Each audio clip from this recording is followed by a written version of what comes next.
Bonjour, bonjour, on se retrouve dans un nouvel épisode de Mon Jardin Nature sur les mustélidés. Et après le vison d'Europe, nous attaquons la martre. Pour un écureuil, la forêt est un monde plein de dangers, dont le plus redoutable est la martre. Les deux espèces ont en effet la même niche écologique, ce qui ne serait pas très grave si les écureuils ne construisaient pas leur nid dans les arbres et si la martre n'était pas une grimpeuse agile, friande de ses rongeurs. Je trouve la martre vraiment très belle. Franchement, un bel animal. On l'appelle la martre des pins. Alors, petit point scientifique.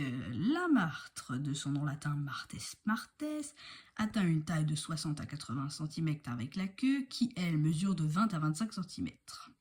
Elle peut peser de 1 à 2 kg, sa couleur varie du brun beige au brun foncé, tête et dos plus clairs que le ventre, les pattes et l'extrémité de la queue, museau et menton sont gris, une tache jaunâtre orne la gorge. Elle se reproduit de juillet à août, environ 9 mois de gestation, les naissances ont lieu en mars ou en avril, et le nombre de petits peut varier de 3 à 5 par portée. Elle est carnivore, se nourrit principalement de loirs, d'écureuils, d'autres petits mammifères, d'oiseaux, de lézards, apprécie aussi les fruits sucrés et le miel.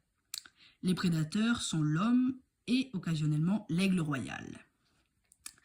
La martre appartient à l'ordre des carnivores et à la famille des mustélidés. Sa longueur totale varie de 60 à 80 cm et sa queue mesurant de 20 à 25 cm, sa hauteur au garrot est d'environ 15 cm et son poids aussi entre 1 et 2 kg. C'est un animal d'allure élégante, au corps souple et allongé, porté par des membres courts et trapus dont les doigts sont munis de griffes acérées et semi-rétractiles. La sole plantaire est garnie d'un coussinet doux et élastique, celui des pattes antérieures est à peine trilobé, tandis que celui des pattes postérieures est plus profondément découpé en 3 parties distinctes. Par ailleurs, les soles plantaires sont recouvertes de poils, surtout pendant l'hiver. Son corps allongé et sa colonne vertébrale souple lui confèrent une surprenante agilité. En fonction de ses besoins, elle peut courir, sauter et bondir à 2 ou 3 mètres, grimper, ramper ou nager avec facilité. Le plus souvent, elle se déplace par bonds en laissant des traces reconnaissables sur lesquelles les empreintes des pattes postérieures se superposent à celles des pattes antérieures, comme ici. Donc on a 2 types de crottes qu'elle peut laisser et les traces, effectivement, où les pattes postérieures sont assez éloignées, les pattes avant, puisqu'elles se déplacent par bonds. Ces aptitudes à bondir et à courir viennent s'ajouter à une grande acuité des sens ainsi qu'une capacité à comprendre rapidement les situations. Il n'est donc pas très étonnant que les petits animaux de la forêt la redoutent particulièrement. Elle est discrète et solitaire et son répertoire vocal est plutôt limité. On l'entend parfois gronder dans des moments d'excitation particulière ou émettre une espèce de miaulement pendant la période des amours ou encore grogner de satisfaction pendant qu'elle dévore sa proie. La martre a peu d'ennemis naturels, ce sont surtout des rapaces diurnes et les grands rapaces nocturnes qui le plus souvent s'attaquent aux jeunes.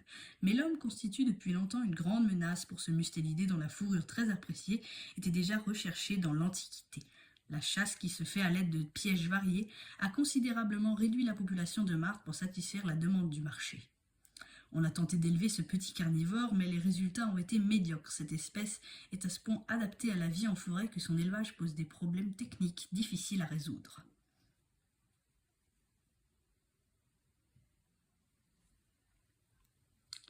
Ce dessin que vous voyez ici montre une martre en posture de défense face à un chat un peu trop curieux.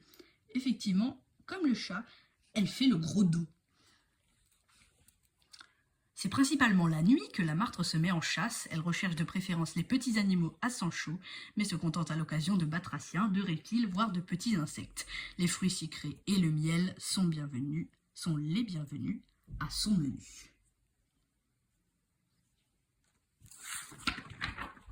Elle vit principalement dans les grandes forêts de hêtres, mais apprécie plus particulièrement les pins. C'est pour ça qu'on l'appelle bien la martre des pins. Je veux terminer cette vidéo sur cette image qui est vraiment très belle, avec une martre de nuit. Le prochain épisode, quant à lui, sera consacré à un des mustélidés les plus connus, qui est aquatique, lui, mais alors vraiment beaucoup aquatique, c'est la loutre. Et je vous dis à bientôt.